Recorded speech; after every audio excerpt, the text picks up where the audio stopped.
The last Republican to win Miami-Dade County in a governor's race was Jeb Bush back in 2002. But will that change with this election? Yeah, this is interesting to talk about. Joining us now is Facing South Florida host Jim DeFede. And Jim, you've been looking at shifts, right? And closely looking at what's happening, especially in Miami-Dade County. What are you seeing, and how significant would it be if Republicans won the county? Well, let's break that down a little bit. I want to show you one graphic, which is the early vote numbers that we've been seeing in Miami-Dade County. As you can see from this, it's basically tied at this point. The number of early votes and absentee votes being returned by Democrats and Republicans are nearly identical. Typically, that is not the case. Normally, Democrats build up a lead during the early voting, absentee voting period, and then Republicans make up for that on Election Day.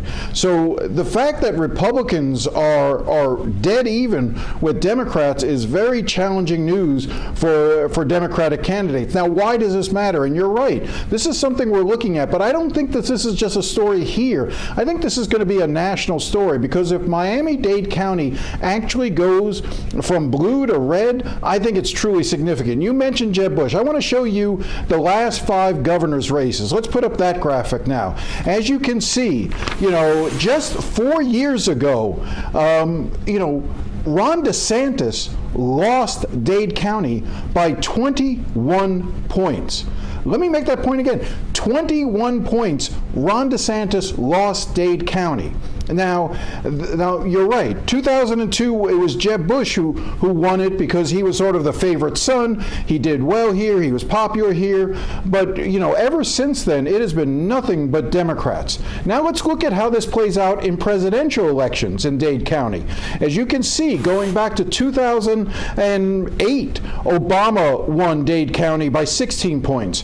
He won it again in 2012 by 24 points. Hillary Clinton won it by 29 points. But that trend started to reverse just a couple years ago in 2020 when Biden won the county only by 7 points.